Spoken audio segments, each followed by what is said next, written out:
السلام عليكم ورحمه الله وبركاته. مبروك عواشركم. اليوم جبت لكم ميني بسطيله اللي كتجي معلكه وزوينه اقتصاديه وكتعطي كميه كثيره اللي ما كنحتاجوش فيها الفران. بقيله وحده كنوجدوا كل شيء بلا روينه. بارطاجيو الفيديو فضلا وليس امرا. وشكرا لكم على المتابعه، وغادي نقدم لكم المقادير. تيقوني كتجي سهله شنطن، يعني كتوجد تقدري تحتفظي بها في الكونجيلاتور، يعني الوقت اللي بغيتي تجبدي طيبيها وهي عندك البسطيله. ندوزو المقادير. غادي نحتاجو باش نديرو بسيطلات صغار تاع الحوت.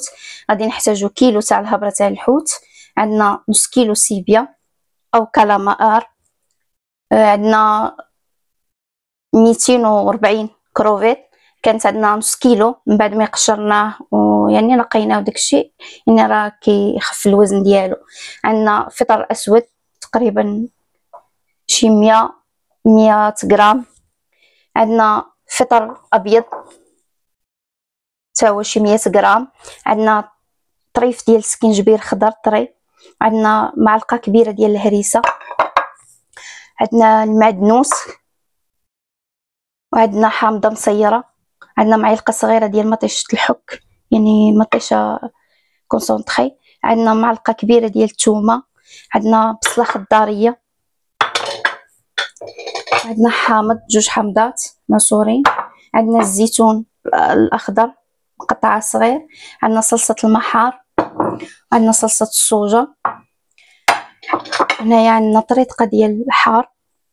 وعندنا معلقه كبيره ديال البسطيله ديال الحوت في التوابل. وعندنا راس معلقه صغير تاع البزار، وراس معلقه صغيره ديال التحميره فيمي. وعندنا معلقه صغيره ديال التخليطه ديال الحوت. وعندنا واحد الطريقه ديال الكمون. وعندنا واحد الطريقه صغيره ديال السكينجبير. وبطبيعه الحال الملح على حسب الذوق. وغادي نحتاجو زيت الزيتون والزبده باش غادي نشحر. والشعريه الصينيه ديال الروز 3 الباكيات. هنا الفيرميسيل خديت الماء تاع القيمرون طيبته وصفيته وخويته على الفيرميسيل، وغادي نقطعها ونصفيها. هنا 3 الباكيات، الحجم ديال 100 غرام هكاك 150، ماشي حجم كبير.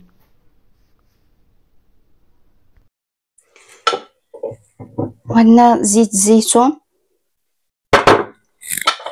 غادي ناخذ هاد العطريه كلها هنايا.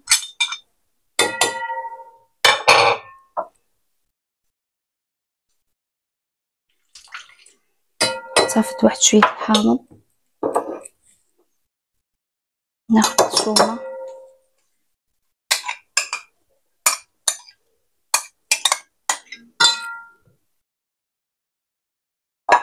غادي ناخذ الحار. ناخذ داك شويه السكينجبير.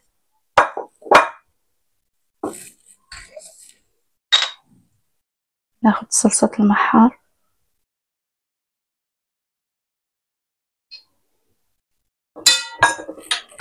انا مازال ما درتش الملحه حيت كاينه الصوجه، كاينه بزاف د الحوايج. انا خديت صوجه خفيفه ما كديرش اللون بزاف. الصوجه ثقيله شويه كتخلي اللون كحل. صافي انا قد الشرموله ديالي. غنجيب مقيله غندير فيها الزبده وندير فيها زيت الزيتون.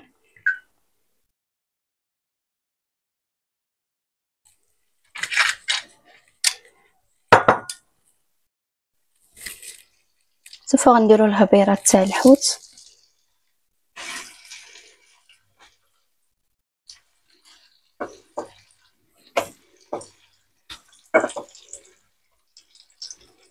كنهز من ديك الشرموله غندير منها شويه.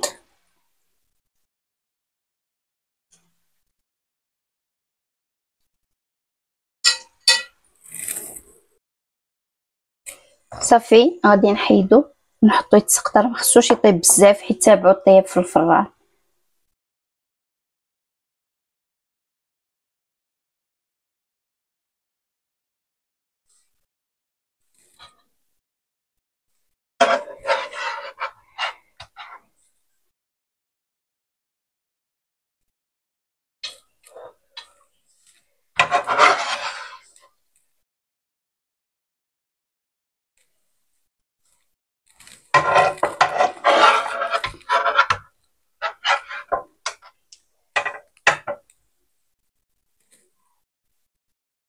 منها كيتسقطر منها كيبرد.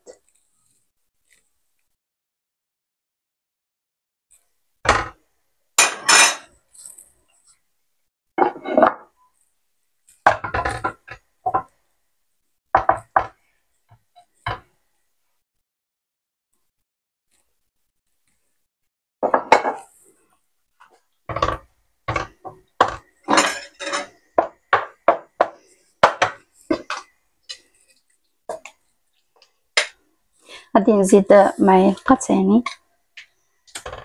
جوج معلقات. صافي غادي نشحرو على نار عاليه، كيبغيش يطيب بزاف حيت لا طاب كيقسح. السيبيا ولا الكالامار بحال بحال كيبغوش العافيه بزاف.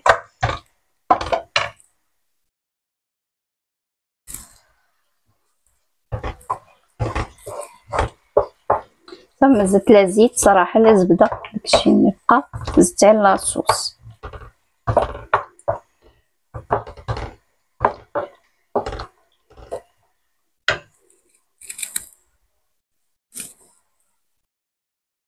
صافي غادي نحيدو الطاب.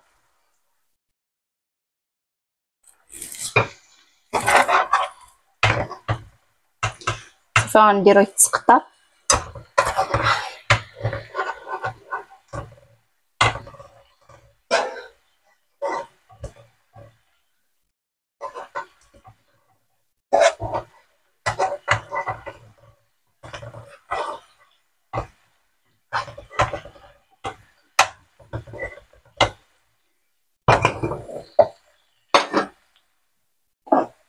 غادي دير دابا الكروفيت.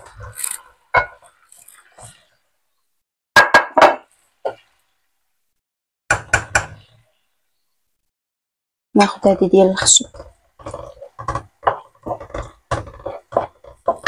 غادي نزيد شويه لاصوص منو باقي صراحه مقيله، باش نطن كلشي كيدار فيها نراسو لواحد مره واحده.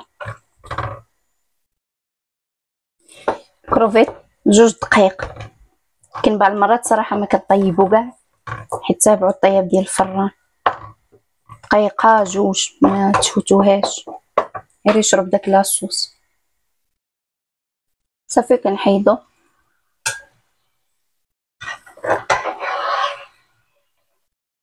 كنخليهش بزاف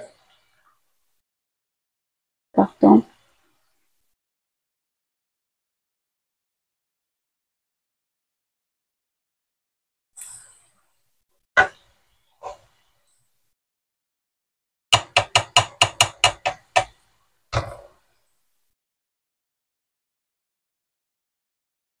دابا غادي نشد هذيك البصله خضاريه راه تشحر.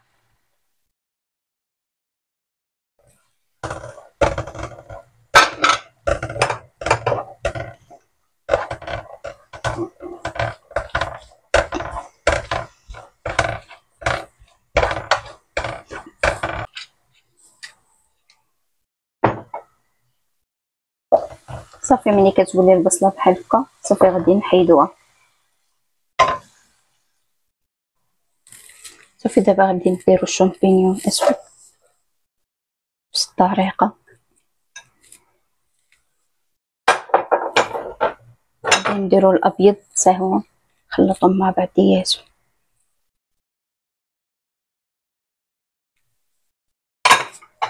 ناخد معلقه من الشرمونه، 2 معالق. البصله راه حطيتها تسقطر.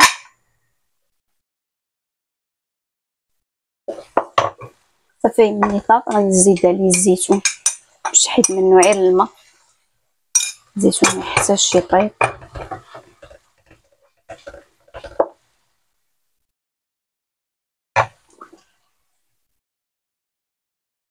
صافي هاد الزيتون شرب الماء، يعني مابقاش فيه الماء، تحيد منه. غنزيد ديك الفليفله نشحرها ونعاود ندير الفيرميسيل حتى هي باش تنشف. شفتوا كيفاش كيولي؟ انا غادي نصفيه.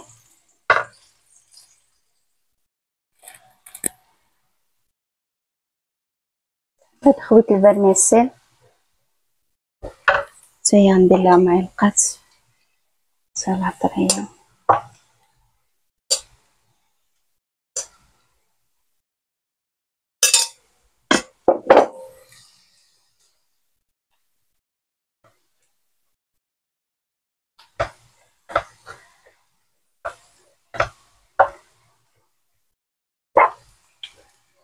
ونزيدها واحد المعلقه تاع الزبده صافي.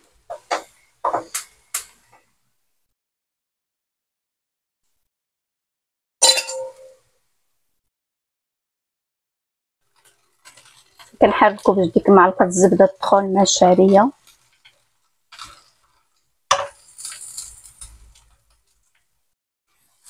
وغادي ناخذ واحد شويه الفلفله صغيره غادي نشحرها حتى هي، غادي نزيدها كتجي واحد اللذه كتعطيها زوينه مع الفيرميس. ما تشحرات لينا الشعريه نشفات غادي نحيدوها. من بعد شحرت الفلفله درت لها نفس الطريقه حتى هي معلقه ديال لاصوص وديتها وجدتها شويه الزبده وزيت البلديه صافي. غنديها نحطها تسقطر في الكسكاس مع الشامبينيون مع شعريه. ها الورقه اللي غنخدم بها انا فيلو، بات فيلو كلشي كيعرفها، يعني بزاف الماركات انا غنخدم بهاد المارك. ناخذ واحد القصريه باش نخلط فيها، ندير الشامبينيون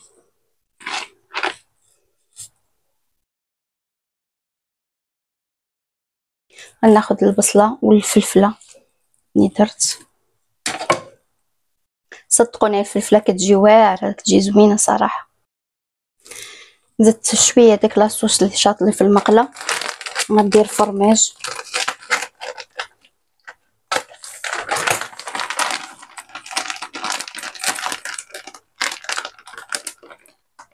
هذه باكيه ديال 200 غرام، ندير واحد 150 تقريبا.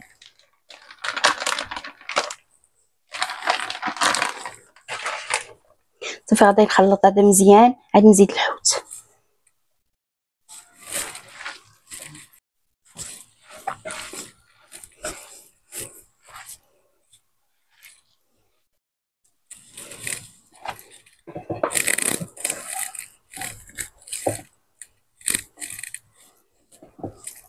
كنزيد الحوت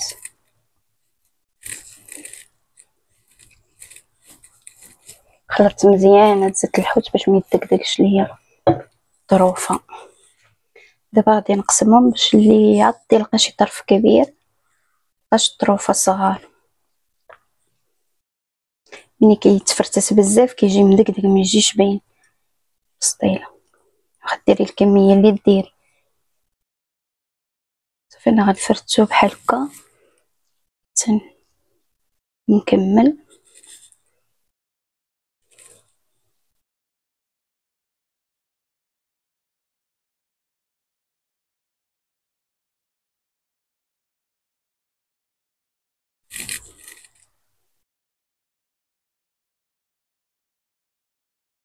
واحد حتى عضه يلقى بعدا طرف تاع الحوت.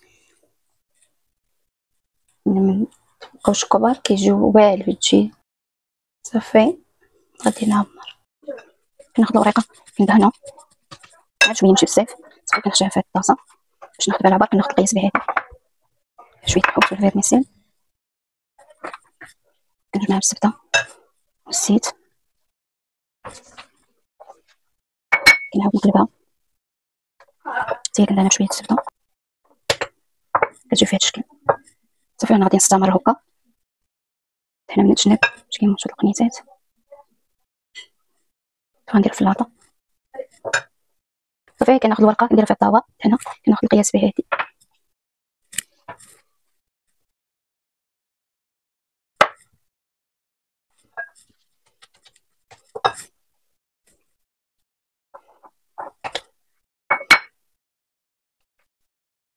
باش نشد بها الفورمه. نرجعها هنا غادي نزيد واحد الورقه الثالثه. غناخد الورقه الاخرى الثالثه كدير عليها هكا من الفوق غادي نقلب حشوه نعاود نديرها صافي كنبدا نجبد من القنيت، كنحاول نضغط عليها شويه البيض. خرج لي بهادشي دغيا بهادي صافي دير في الطاق. انا غادي نكمل ونطلقها. بعد ملي كملنا شحال خرجت لينا تقريبا شي 18 حبه،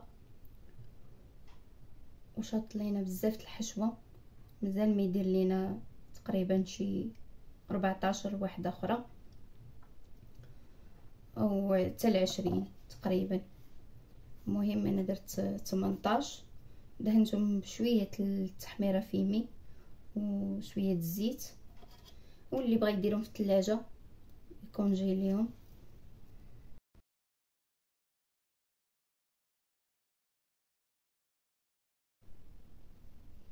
بعد ملي طابو كنديروا لهم التزيين. طيبتهم خديتهم بحال هكا، كنصايب هادو ديال الفرماج بارميزون. كناخذ كروفيطه وناخذ اي كول،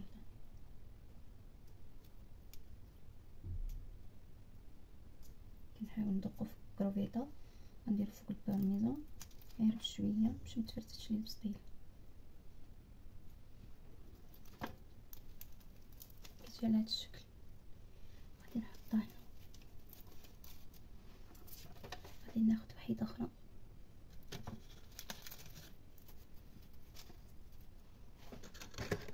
نفس طريقه التزيين. نتمنى يكون واضح.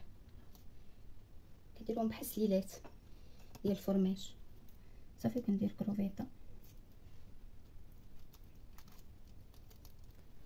واللي بقى ليا. بعد خرجتهم من المجمد درتهم في لاطه تبردوا، شدوا روسهم جمدوا، وغادي نستفهم في بواطه راه باردين كاع ما قدرت نهزهم، يعني نلصقوا بداك الثلج. ومن بعد غادي نستفهم. غندير تقريبا ثلاثه طبقات، وغادي نرجعهم للمجمد. هادو راهم خضرين ما طيبينش، والاخرين اللي في الطبسيل يعني في الصينيه راهم طيبين. طيب تقريبا 9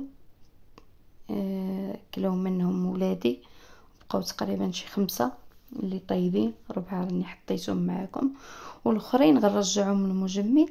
الوقت اللي احتاجتهم غادي نديرهم في الفران ونطيبهم. وبقات لي الحشوه نقدر نعمر بها بريوات، نقدر ندير بها اي حاجه، قنينطات. مهم كيسهلوا المأموريه، كتعطي كميه كثيره.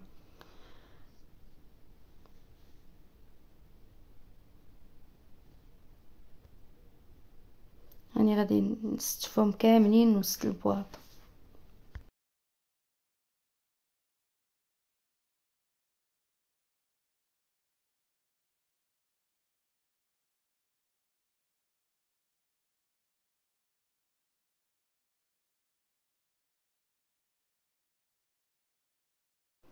بعد ملي كملنا احتفظنا بالنص في البواطه والنص طيبناه، وبقات لينا الحشوه درناها في الثلاجه بدون تعمار، مبقاش لينا الورقه.